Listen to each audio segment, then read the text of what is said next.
Hello, everyone. Welcome to our final seminar of Practicing Social Advocacy program. My name is Noam Soker, and I am the graduate intern for the University of Washington's Combined Fund Drive. The Combined Fund Drive is the state's workplace giving campaign, providing faculty, staff, and retirees with the opportunity to give to their favorite charities. We would like to start by thanking our program sponsor, AT&T, and offering a land acknowledgement. The University of Washington acknowledges the Coast Salish peoples of this land, the land that touches the shared waters of all tribes and bands within the Suquamish, Tulalip, and Muckleshoot nations. Our seminar today is incredibly special for me. I am a graduate of the Evans School for Public Policy and Governance, and it is my privilege to welcome Dr. Rachel Fyall and Dr. Crystal Hall, Associate Professors at Evans. Dr. Hall's research explores decision-making in the context of poverty, using methods of social and cognitive psychology along with behavioral economics. Her work also explored new ways of incorporating these insights into policy design and implementation. Dr. Fyall's research investigates the influence of nonprofit organizations on the formation of public policy and delivery of public services. She examines how discretion shapes the public services provided by nonprofit contractors, as well as the advocacy and lobbying by nonprofit organizations. Rachel and Crystal, thank you so much for being with us. Participants, thank you for joining us. If you have any questions, please put them in the chat. We will have a Q&A after Rachel and Crystal present. Again, thank you all for being here. We're super excited, and we'll start off with Crystal. Thank you so much, Noam. I'm gonna get my slides up here for you all. And that looks good, y'all can see that? All right, no. Oh, good, okay, great. Yep, we can see it now. You would think that I do this all the time. All right, so I am really excited to be here. Let me go back for a moment. I'm gonna spend about 15 minutes with you today. And before I say anything else, I just wanted to start by just acknowledging the events that happened in the Atlanta area yesterday. We are living in really difficult times, to put it mildly. And I think as I was reflecting on that and thinking about this presentation, it was just reminding me that, you know, taking the time to think about these issues and what it means to be a social advocate is so important in small ways and in large ways. So I hope that we all can, whether or not you feel personally affected, you know, when these things happen, I think they affect us all in different ways, but I think it's always important to think about the role that we play. So I just wanted to start by acknowledging that and just recognizing that many of us are hurting right now for many different reasons. My name is Crystal Hall. I use she, her pronouns. I am, as Noam said, a faculty member in the Evans School, trained as a psychologist. And this feels like a huge privilege to get to talk about this. I want to just start by saying, I'm going to give you my opinions. I'm going to talk about my own journey and what advocacy means to me. And I don't think that I'm an expert. My goal is to just start a conversation that we can have here as a group together, and that you all can reflect on your own, hopefully ultimately turning into some type of action. And I know that that's been the thread of this series. And today we really want to talk about what does it mean to act. And I hope that I can, through my own personal journey and sharing the way that I think about this, help you think about what this means in your context, both in your professional life and your personal life. So let me just start by talking a little bit about my personal journey and tell you what advocacy means to me. I'll give you some examples of what this looks like in my personal and my professional life. And then I just want to finish by just giving some thoughts on how we can make movement and how we can make our own actions stick in this space. And so I think as I talk, you'll hear a lot of ideas that really intersect with my professional background. I'm a psychologist that studies decision making and thinks about behavior change. And so there will be threads of that, but I really tried to make this a non-academic talk. So again, just trying to spark some ideas for you all. So when I think about this, as I was preparing this presentation and thinking about my personal journey, I think that my definition of advocacy and the work that I do, I think follows this thread of where I went through my professional career. So this first picture is a picture of Carnegie Mellon University in Pittsburgh, Pennsylvania, which is where I grew up, where I did my undergraduate work.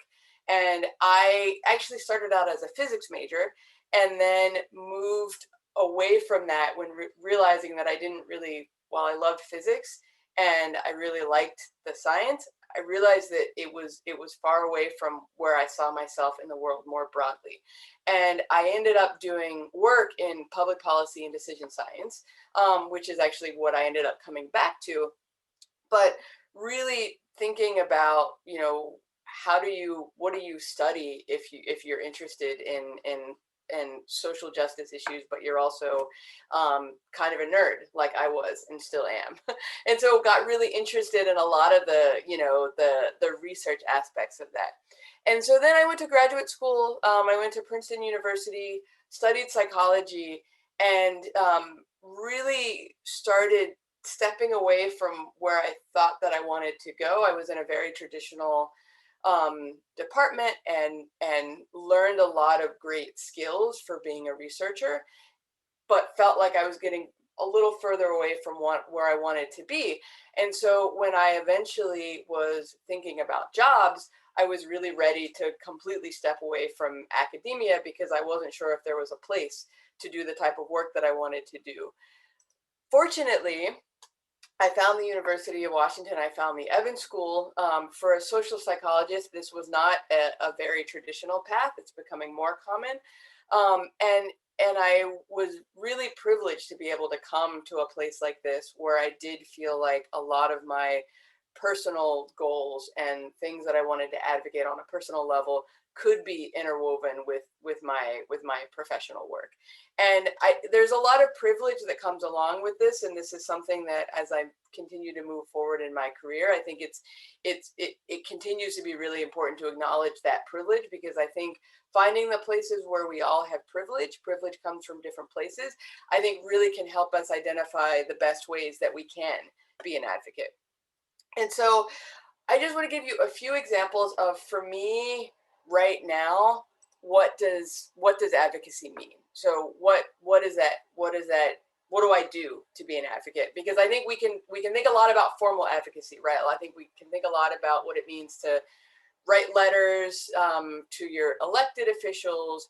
We can think about what it means to go out and use your body and your voice in public spaces. There's a lot of things that this can mean, and those are all important.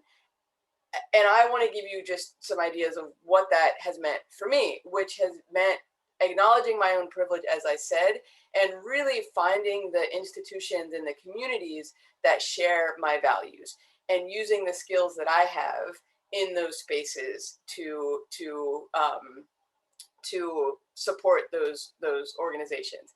And, you know, another privilege that I have is I have time and resources and flexibility that many others don't have. And so that's been something that I've reflected on a lot as I move through my career, is thinking about how can I leverage some of those.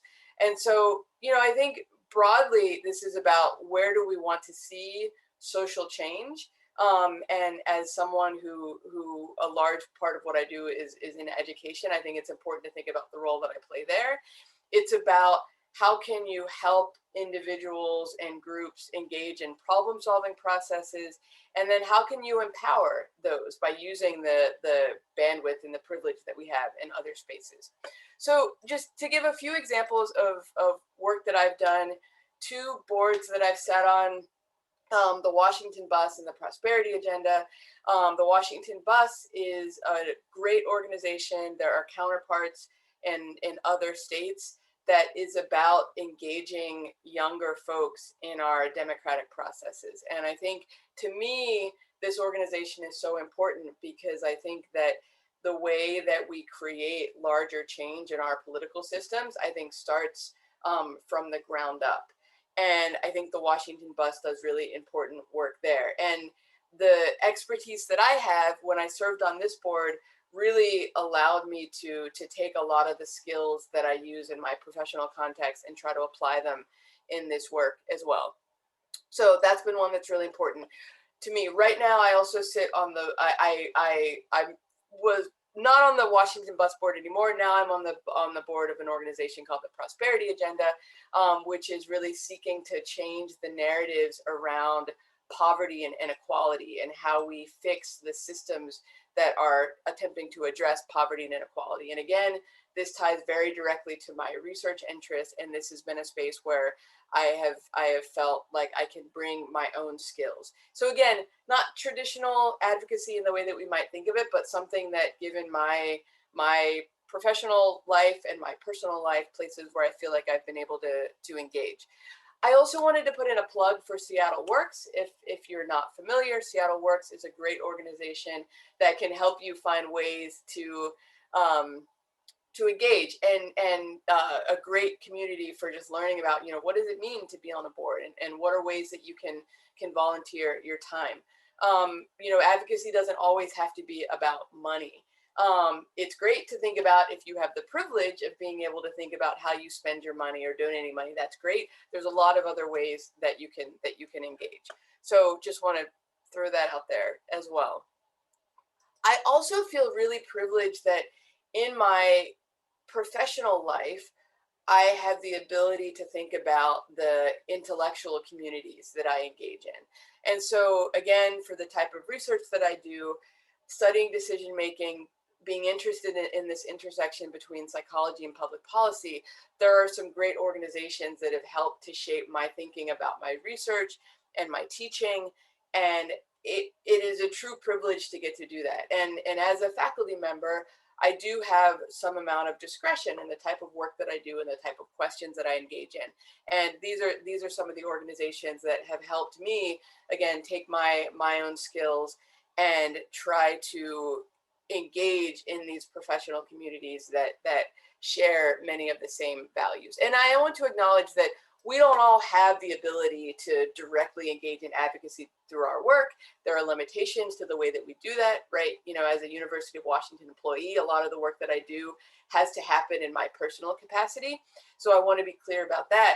But I also think that we can all be creative about what we do and how we do it. And I'll come back to that idea to think about what it means to be in advocacy in the spaces that we are in at different times of our career. Another one that I wanted to put out there, I am a parent of young children, and I think as we move through different stages of life, we find different ways that we want to engage in advocacy. And I think a lot now about my children. I think my children create a great source of accountability for me, but also I think about what are the organizations and the ideas and the things that I want them to be exposed to.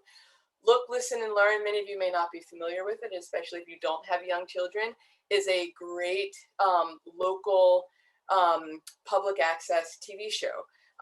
And they are really focused on trying to address the achievement gap between children of color and other children, and trying to think about representation in media. And so this is a show that showcases Black and Indigenous folks and other folks of color, and is a great tool for showing these types of positive media representation. So this has been another organization that I have supported, and I think this is a different form of advocacy, but is advocacy nonetheless. So I think I bring this up as an example just because I love to share this, and if you don't know it, you should check it out. But I think also just to acknowledge that the way that we think about these things changes when we enter different chapters of our lives, and that's really important. And it's important to acknowledge that and recognize that these things will evolve and change. I also just wanted to talk a little bit about being in the classroom. I spend a lot of time in the classroom, and I love teaching, and I'm excited to see a bunch of students and former students here. So hi.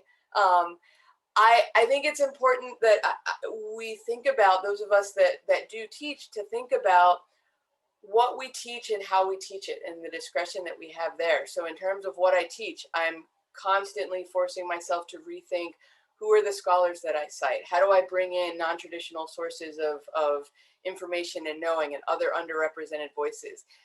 In many ways, I get to serve as somewhat of a gatekeeper and to what folks are exposed to, or how we start certain types of conversations. And it's something that I think is another important form of advocacy, of being mindful of that and constantly thinking about how we do that. I also think about how I teach, how do I engage with folks, and how do I create opportunities, attempt to create opportunities for many voices to be heard. And it's something that I'm not perfect at and I'm constantly working on, but I think it's important to be really intentional about how you revisit those things. One concrete example to give about that is, since becoming a parent, I make it a point to be open and talking about my children in the classroom, because I think one tiny way to be an advocate in terms of thinking about the challenges of parents are being open about that, and not feeling like it's something that I can't talk about in those spaces. And I think one of the best compliments that I've ever received as an instructor was that I set a good example for women in particular who struggle with this tension between often thinking they have to make trade-offs between their personal and their professional life. So I just want to mention those things because, again, in the spaces that I'm in, I have a lot of opportunities there.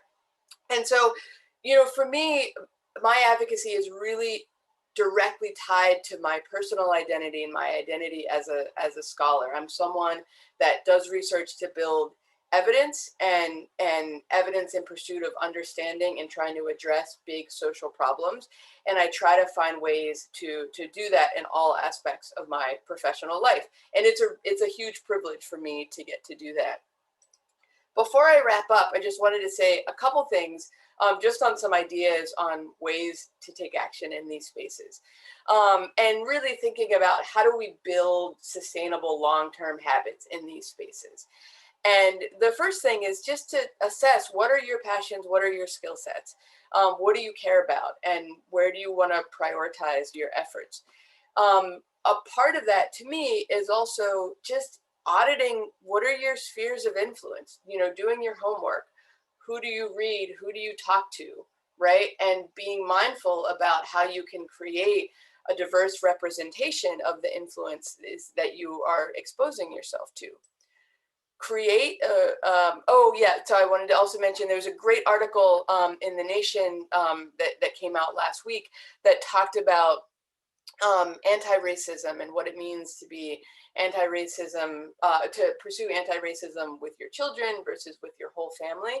And I think one of the points that came across here that I thought was really great is that, big actions and small actions matter. So, where we take our kids, what they see, where we take ourselves, what we expose ourselves to on a small level, but also things like, where we send our kids to school, where we go on vacation. So this is true not only for parents, but in other domains as well. And I really like this distinction that they made about the work that is this outer work versus the inner work. We all often can get really invested in thinking about our internal work that we do with ourselves and kind of reading and educating ourselves. And it can be more challenging to do some of the outer work. So I think taking those small steps in those directions is really important.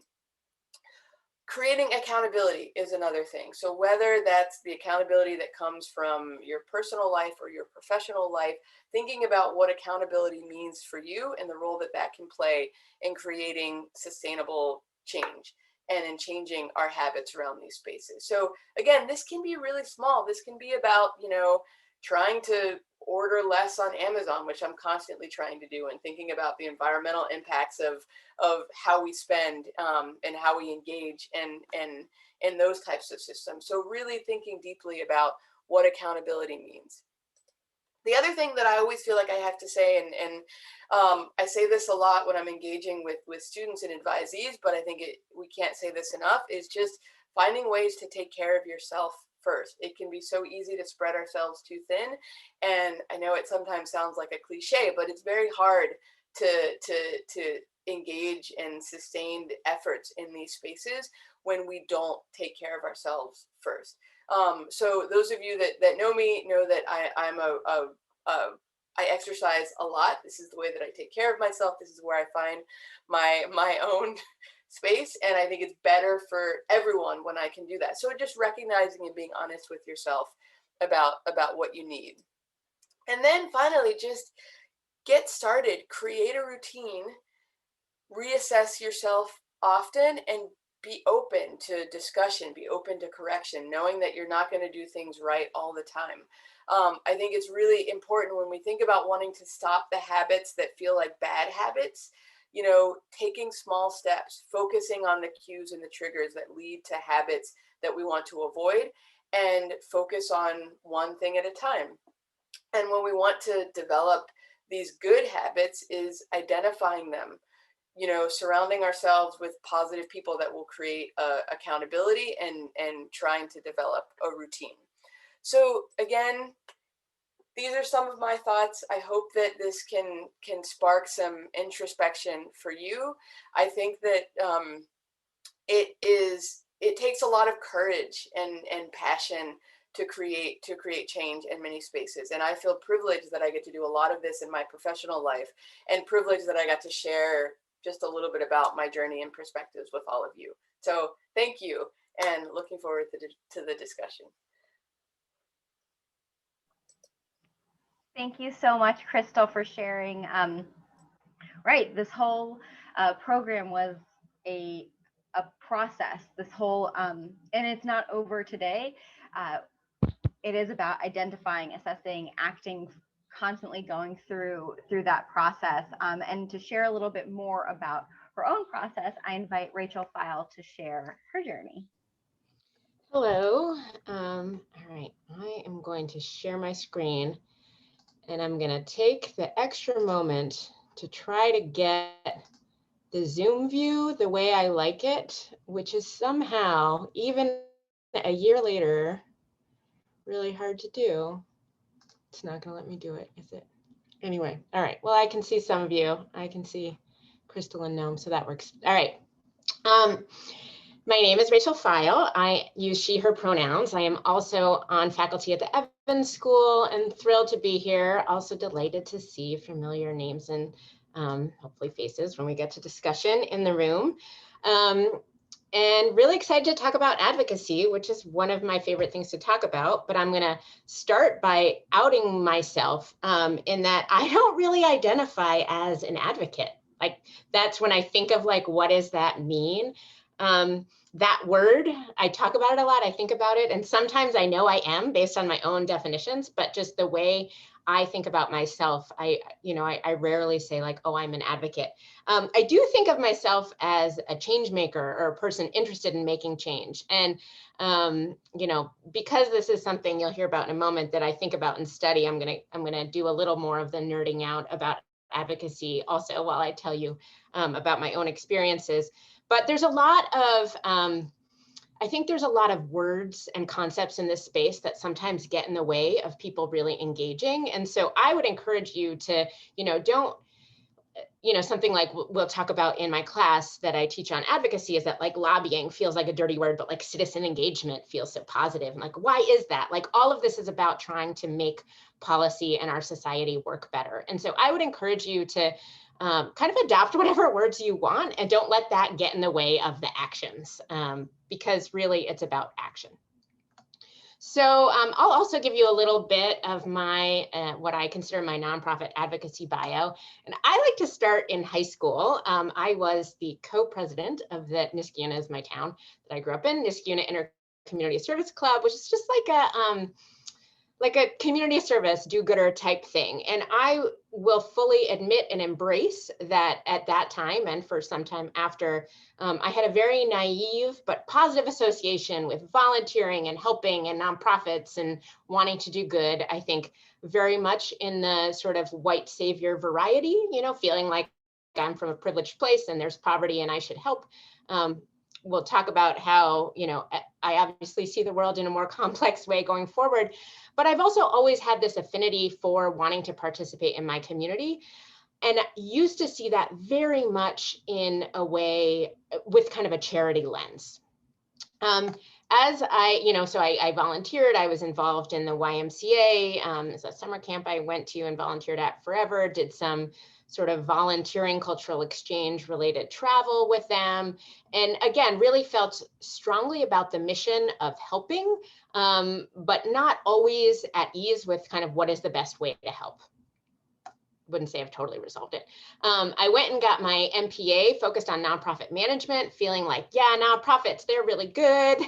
They're not political, so that's helpful. You don't have to like get in icky conversations. You can just like do good things and feel good about it. And like, isn't that easy? Let's learn how to do that. Obviously, you know, this, I would say, beginning to question this a little bit during my, or a lot bit during my MPA program. One small anecdote is that, you know, I love to travel. I briefly thought, oh, maybe I'll do like an international development thing. I took one international development class and I was like, oh, wait, this is way complicated. I don't think this is for me. And you know, the advice I got was like, well, you have to do Peace Corps. And it's like, I don't want to do Peace. And it was like, okay, anyway. So just like, I want to acknowledge that this is a journey. So this is, anyway, part of my journey. After I got my MPA, I worked in a few different nonprofits, including the Housing Development Consortium, which is located here in Seattle, King County. And in this job, I was doing advocacy. And I will tell you, when I took this job, my prior job had been in a fundraising job. And I didn't actually really know what I was getting into, but it turns out that fundraising and advocacy, especially in a professional setting, are really similar, because you're really just trying to get people to invest in and make decisions, take action around something you care about. And what it takes in terms of kind of professional skill is being comfortable talking about things you care about and trying to convince other people they should care about them too. Or if they do care about it already, trying to find them, right? Like, okay, where are the other people who care about it? So I learned a ton while I worked for HDC. And one of the things that really got my wheels spinning was thinking about how nonprofits and government interact. Because before I had this really naive view of like nonprofits as this sort of like sacred, pure sector. And now I was working in housing where like all the money flows through government and goes to nonprofits who are building the housing and running the homelessness programs. And, you know, I was learning the ins and outs of it. And it was like, hold on a sec, this system is fundamentally interconnected. And I don't think that enough people are kind of realizing that and seeing that way. And I really want to dive into that intersection about how we have this whole policy system set up where a lot of the implementation, kind of a lot of the like people facing stuff happens through these nonprofits that I think a lot of us see as kind of like a charitable do-gooder thing and not really part of policy writ large. So I went back to IU. By the way, all these schools got their names after I went there, so I never really know how to refer to them. But got my PhD really focusing on, in part, this issue around nonprofit service providers and their involvement in public policy. So then I've been at Evans for 7 years and thrilled to have outstanding colleagues like Crystal and outstanding students like some of you in the room, and just been excited to continue a lot of this work. So I'm going to nerd out for just like a slide or two on the technical side, because I think it's worth, I hope that this is just a little interesting taste into what this means largely. A lot of my work, a lot of my research is about how do these nonprofit service providers and their coalitions, these groups of organizations that they're involved with, influence public policy and public service provision. So back when I did my dissertation, I focused on, one of the things I did was interviews with advocates and policymakers involved in low-income housing policy. and really trying to think more about how do we change minds? How does the change actually happen? Like, it's one thing to like give testimony. It's another thing to know, like, did that affect the policy change? So really trying to dive into that question. And now I'm at the beginning of a project that was supposed to start a year ago, but pandemic.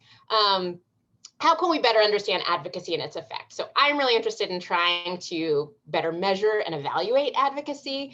Can we quantitatively measure advocacy? So I'm thinking about, this is a project that I am excited to work on as soon as I have the capacity to do so. So that's my nerding out. I also want to kind of go back to the words I mentioned before. So I think of policy advocacy as intentional attempts to affect policy change. Here we're thinking a little bit more broadly about social advocacy, which I think, very simply, intentional attempts to affect social change. So it's sometimes hard to think of ourselves, I think, as agents of change. I think it's easier to think of like, oh, I did this thing, but I don't know if it had an effect. But like, oh, writing a letter, it probably didn't matter. But I actually think it's helpful and motivating to acknowledge the intention of change, right? Like, we want things to be different, and that's okay. And we're going to exert our influence and our power and our privilege towards that end, because I think it really helps sort out kind of what are good and helpful ways of doing things and what might be less helpful or less important, and sometimes even inappropriate ways of trying to make change. We'll get more to that in a little bit. I also just want to call out, and I swear this is the last word related slide, activism versus advocacy. And I really like these two quotes, although I'll tell you that I don't know if I really think that there's a difference, but I think different people, I like this framing, and I think different people kind of relate to different words. So this quote from Eva Lewis, a co-founder of the Youth for Black Lives: "To be an activist is to speak, to be an advocate is to listen." And then kind of a similar definition: "An activist is a person who makes an intentional action to bring about social or political change, and an advocate is one who speaks on behalf of another person or group." So I don't know if you find those useful, but I want to bring it out. To me, activism and advocacy are definitely intertwined. I think we need people kind of all over the spectrum in terms of the actions that are required to create meaningful social change. And as Crystal talked about, and I'm going to dive into here in a minute, I think making change meaningful for you, or making participation meaningful for you, is all about finding where you best fit into this broad spectrum. So there's a lot of different ways to participate and try to make social change. So we can see the protest and rally that was from Capitol Hill this summer in the upper left-hand corner. I have this computer icon. You might just be sending notes or letters or doing research. I really liked this image of the person yelling at the phone, but we often think of phone calls as, a way to contact people, testimony, letter writing campaigns, voter drives. Some of this might be informational. Some of it might be very specific to a piece of legislation or a particular action. All of these and more, I think, are meaningful ways to think about participating and enacting social change. Now, how to figure out what makes sense for you, and you're going to hear me echo a lot of what Crystal talked about, but I'm going to expand a little bit. I think it's important to start with what do you feel passionate about, and what issues are important to you, what motivates you to act. Because like anything, participating in advocacy it's not going to be successful if you're not feeling motivated to do it. And so it's okay to acknowledge that there are things you care about, but they're not your frontline issues. So I care about the environment, and I recycle, and I donate to some environmental organizations, and it's a thing that is important to me. But on the scale of all of the issues important to me, it's just not frontline for me. And that's okay. I think if I went to go try to suddenly give a lot of time and energy to an environmental organization, I wouldn't be motivated to do it, and I might even be resentful. So I think starting with what motivates you and where do you feel the most passion, I think is important. I would also encourage you to think about, what do you know a lot about? What are your unique skills, and what activities do you enjoy? And I think, one of the things that Noam and Crystal and I talked a little bit about before this session is this tension between your identity as an employee, as a staff person, knowing that there are constraints on and prohibitions on what you can do at work, but then also thinking about how you can use those professional skills in a volunteer environment.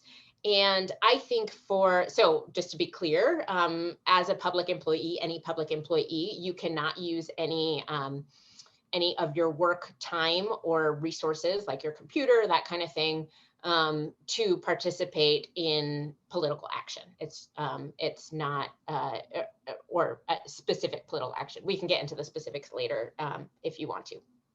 But you can bring the skills and interests and expertise you have from your professional self into other spaces. So I think a lot of times we think like, oh, I don't want to mix work and advocacy, but actually often that what you have to offer might come from the skills and experiences you have at work. So thinking about, what do you want to do? What do you want to do more of? How might you direct those towards helping? And then finally, who is your community? Who can you change or inspire? And who do I want to join? Like, there might be some things you care about and you're not connected to those communities yet. And that's fine. This can be an opportunity to do that. But like Crystal said, you also might find some of the most meaningful ways to create change are speaking with the people closest to you. I have a lot of conversations with my fellow homeowning neighbors about housing policy, because that's a thing I know a lot about and I care a lot about. And a lot of people in my, I don't know if we want to call like weak ties, don't necessarily share my views on housing policy and what we should be doing in terms of zoning in our neighborhood. And so that's a way to potentially change people's minds in a meaningful way without some sort of like big direct action, but just something that I think is still meaningful. So where to start? First of all, listservs can be super helpful for learning about ongoing advocacy opportunities. So coalitions, which are organizations of organizations, are particularly helpful because they're often focused on advocacy. So, and I tried this before I committed to putting it on this slide. If you Google search the issue you care about, the location you care about it, and the word coalition, you will probably find an organization that is connected to the thing you care about. So I tried it with things I don't know much about. It was like cancer, King County, coalition, like it works. So if you're just trying to like find how do I get connected to something I don't know much about, I think it's a really useful starting place. It's also helpful to talk about organizations you're already involved with. And this might be places you volunteer or donate. They might be the schools that your kids go to. They might be it might be the Seattle Children's Theater that you just happen to you like to go to their plays. And these organizations may or may not be involved with advocacy already, but I would argue from my sort of soapbox that they probably should be. They probably have something to offer, and there might be an opportunity there, if they don't already have something that they're focused on, to help them think about, is there a place for their voice in policy conversations, right? Places where they might want to talk about issues they care about. And then finally, you should feel free to organize your own action. There's, I focus a lot on organized nonprofits, but there's no need to have an organization. You can just think about what you want to say to who, and then think through the best way to say it. So there's no need to make it more formal or complicated than it needs to be. If you are more, for me, I find the structure really helps, but I think some folks, it can be intimidating. And so going with something that is a little more organic, get your neighbors or your friends to write some letters, great. I think that can be just as important and effective. Just to underscore the point, there are a lot of organizations ready already with opportunities. So I just, looking locally, we have the Seattle-King County Coalition on Homelessness, and you can see right in the center here, attend our Speak Up pop-ups. Advocacy just means speaking up, right? And they're offering these workshops. The Washington Trails Association, right? This is not what we think of as a typical organization. You know, when we think of like really political organizations, they're primarily involved in creating trails and maintaining trails, and they are involved in advocacy. If that's interesting to you, you can get their action alerts. Same thing, Equity and Education Coalition, right? More specific topic. They organize protests and rallies, and they are involved in lots of ways to try to create positive change. So if this is new to you, I will encourage you to just do some basic Googling, because they want to make it easy for you, right? We will tell you the opportunities. All right. So the last thing I want to spend a few slides talking about is positionality and advocacy, because I think that this is also a place where a lot of folks get stuck. And this is where personally, I think I've been on the longest journey, and I'm happy to share a little bit about it with you. But who you are influences what you can say, what you should say, and what others will hear when you talk. And I'm not making, this is not a normative statement. This is really like a factual statement. And I think when we try to pretend that our or positionality doesn't matter in advocacy spaces, it can lead to some missteps. And particularly thinking about representation and amplifying voices and all of these things that I think are, you know, all of these are maybe words and phrases that you've heard about and we talk about, but like, what does it really mean? So I'm going to take us through just a few concrete examples to try to help clarify this point. So I'm going to, throughout the next couple of slides, use this analogy, which may or may, you could tell me later if it's a successful analogy, of thinking about the ocean. This is the most recent concrete advocacy I participated in. Was I sent a plea to Governor Inslee to make the public schools open. And this is my analogy of how I feel right now. I am drowning in the water asking for help.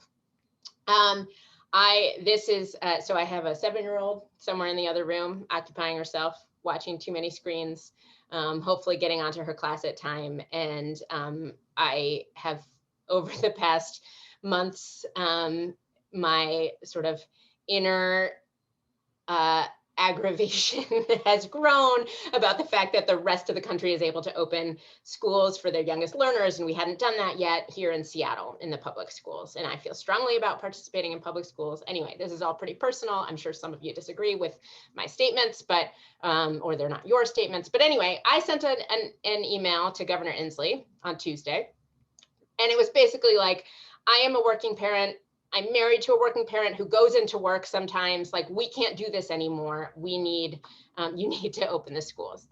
And in this space, I am in the water. I am asking for help. Now, by the way, the next day, Trudy Inslee wrote that op-ed in Seattle Times, and then the next day he made the proclamation. So I would like to think that my email online form was extremely effective in getting that policy change. Anyway. Now, another thing I did recently, a couple years ago, was I wrote an article with some of my friends about talking about anti-Semitism in MPA classrooms. Now, I am Jewish. I had never written about anti-Semitism before. And to be honest, I haven't experienced much firsthand anti-Semitism in my life. So my image here is that, like, I have my feet in the water. I'm with some friends. I'm not drowning. This wasn't something so personal to me because I had experienced it in the worst way. And yet I'm still part of this community. I'm still in the water with the people drowning. They're still like the people I identify with. And so when I wrote and spoke about this issue, it is from sort of my shared identity, while acknowledging that I'm not the one drowning, and I'm also speaking to try to help those folks. So thinking about just my community that I identify with and I'm a part of. Now, the next example is not about me. It's about another thing that just actually came up this week in my field. But this is an article that some faculty at a different university wrote about faculty sexual misconduct. And this, I would draw the analogy to them being the people outside the water, looking at the people drowning, saying, we need to do something differently. So the people who are drowning can't ask for help for whatever, they're too busy drowning. So they are out there saying, we need to do something different. So thinking about your position in relation to the problem.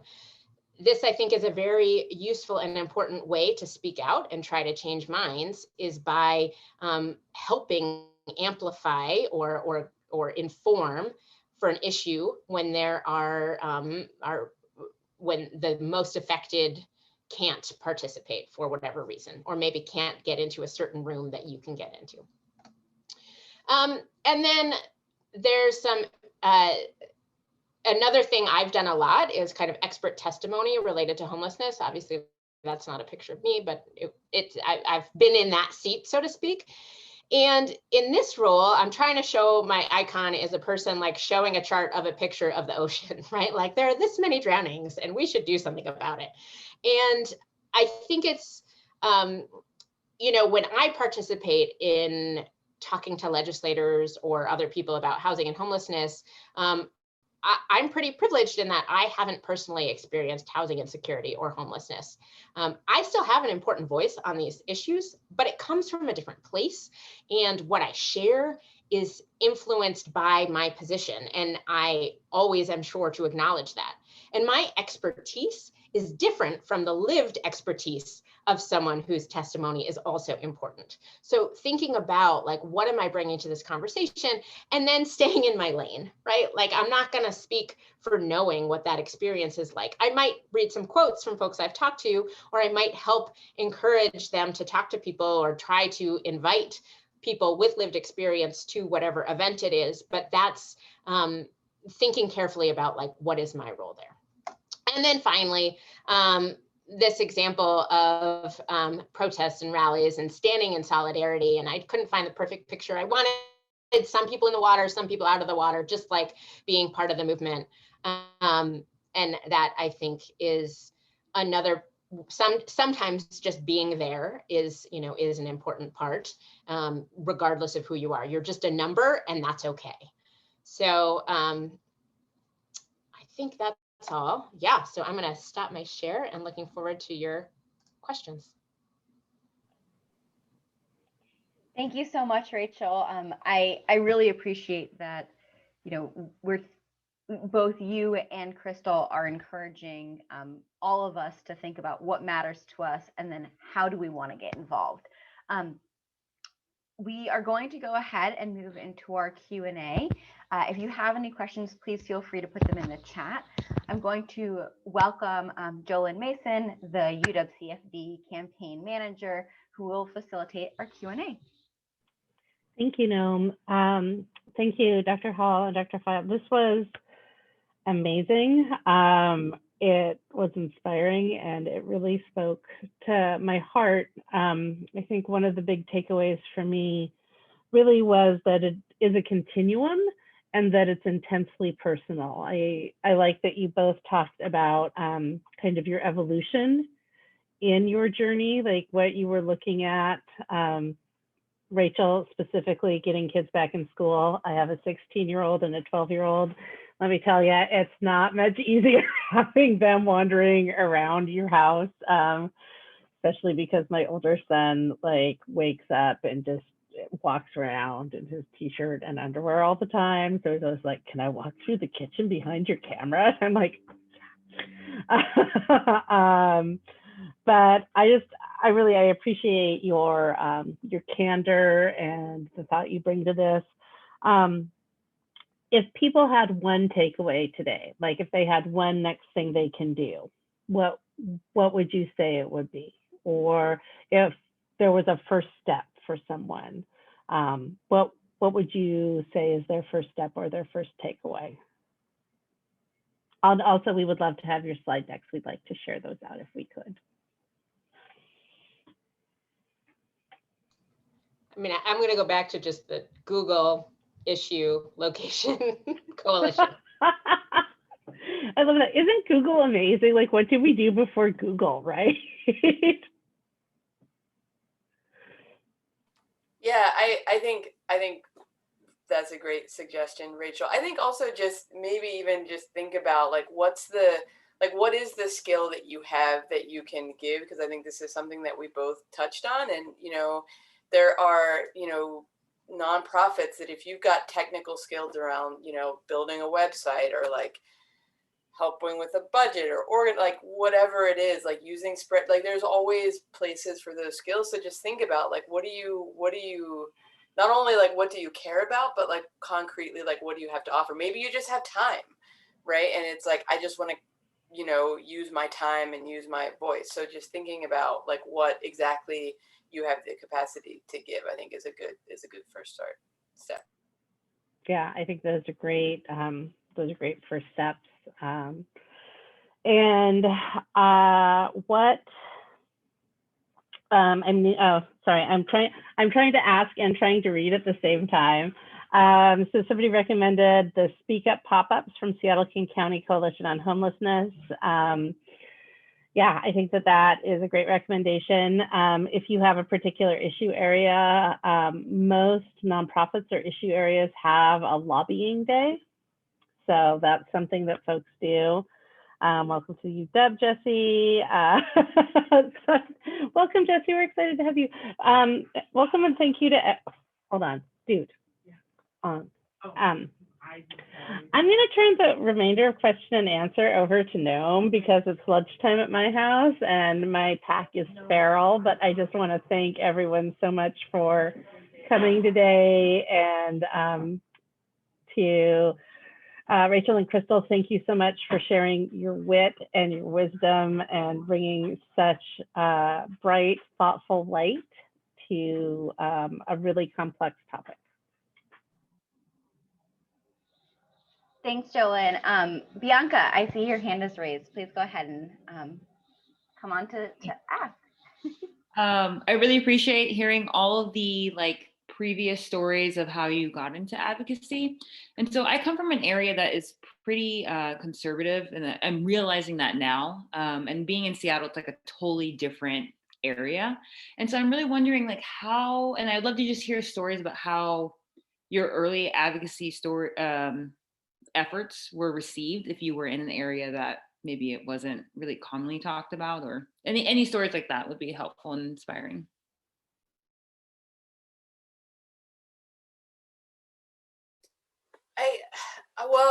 I'll start. I guess one thing that I would say is that it has taken me, and this is why at the very end of my presentation, I talked about courage, because I think it really took me a long time to, as a Black woman, to feel comfortable in many spaces, like speaking up about a lot of the things that I care deeply about. And this, Rachel did such a good job of talking about the positionality piece and recognizing that what you say is received differently depending on who you are. And so this doesn't directly necessarily speak to the question about conservatism, but I do think that in some ways it's been a muscle that I've just had to kind of flex and build up and just start to practice, where the places that I speak up, and when things happen, when do I respond? And so I think it's just been practice, and part of it has been recognizing when I have had a little bit more comfort or privilege or whatever we want to call it. But I think just being mindful and just finding the little ways to practice. So I don't know if that directly, we can talk more about this, of course, but I'd be curious to hear what Rachel thinks. It's a great question. Yeah, I practice is the word that came to mind. And then I think also understanding your own style. I don't really like marches. I have done it. I'm sure I will go to marches again, but personally, something about it is very like physically unsettling for me. Just like being in a space where everyone's moving and anyway, saying the same words. I don't like it. So I know for me, that's not a good way for me to try to participate, even though I do it sometimes. But I love having like really strong debates. And so for me, like actually being a professor is part of that, right? Like getting to be in those spaces where we have some structure around how a disagreement would happen.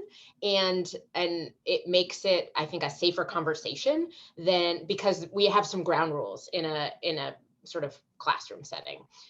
So I think that you can seek those sort of in any setting. And that's what I would try to do, is like, think about where might it be acceptable to have those debates, and then see if that works just to push the needle forward and start conversation about the topics you care about. That was a great question, Bianca, and Rachel and Crystal, thank you so much for sharing. I apologize.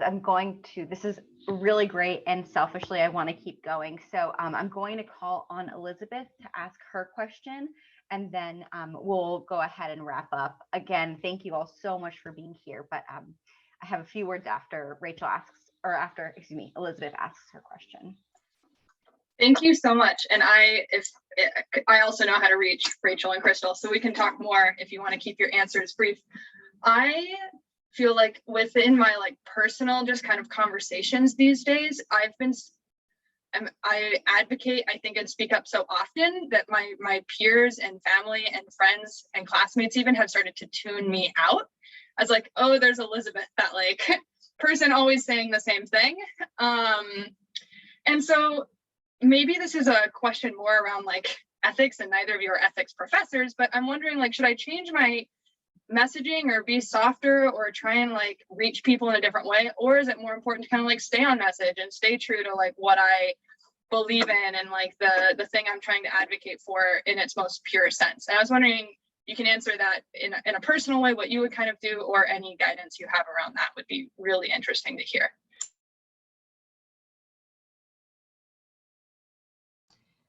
I'm looking at Rachel. I'm sure you can tell. I'm like, I know. I was like, okay, I'll go first.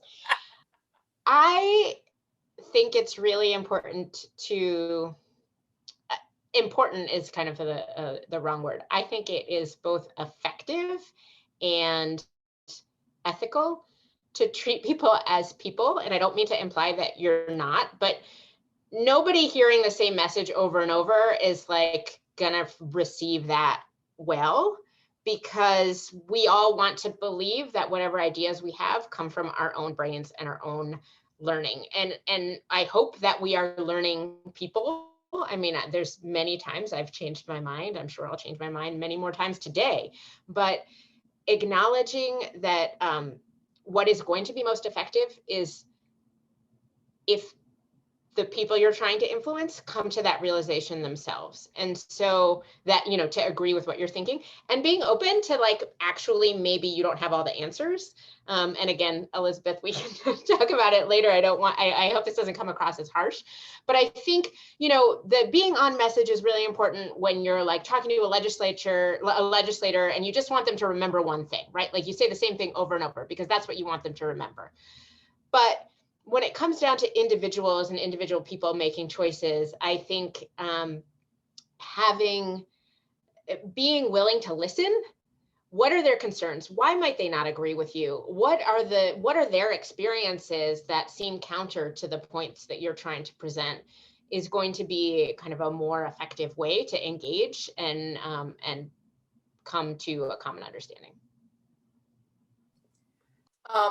We can also follow up. I think Rachel's comments are spot on. I think coming at this from a totally different place, I think it depends on like, what are you trying to get people to do? Like, are you trying to get people to understand something, or you're trying to get people to do something? Like, what's the goal? I think partially informs this. And there's a lot of great psychological literature on like, you know, how do we create particular types of behavior change and how do we understand attitude formation. And those of you in the Evans School, I teach an elective class where we talk about a lot of this. So to plug my own class, but very happy to follow up. Yeah, it's a great question. I just typed this into the chat, but I second that class, which is offered in the fall. It's super great. So thank you both so much, Crystal and Rachel, for the opportunity to keep learning. Thank you all for the questions, engagement, participation. It's been amazing. So for those who don't know, Practicing Social Advocacy is really the first program of its kind for the CFD. And it's been really wonderful. Jolynn, Nicole, and I, so my colleagues at the CFD, we would love to help encourage your continued reflection and use of the resources we've shared. Although this is the last program we're hosting or seminar that we're hosting, we'll still be sending the participants a variety of resources. Everything does live on our website, and I highly encourage everyone to go check it out. We have some great resources. All of our seminars are recorded and uploaded there. The mini series, which is a compilation of short interviews with UW staff and nonprofit leaders on social advocacy, is also housed on our website.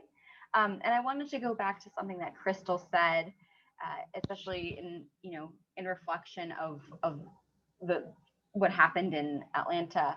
And the conversation that we're having today. Social advocacy is a practice. It's a muscle we have to exercise. It's a journey. It's a lot, and it changes every day, and it's changing dramatically during these tumultuous times that we live in. So on behalf of the CFD, we're here to support you in whatever ways that we can, and more so, we're here to encourage you to find your voice and to find the ways that you feel comfortable being heard and the ways that you can share your strengths in this practice. So again, thank you all so much for being here. We hope, we're sorry to take an extra 6 minutes of your time. We hope you all have a great afternoon and be well.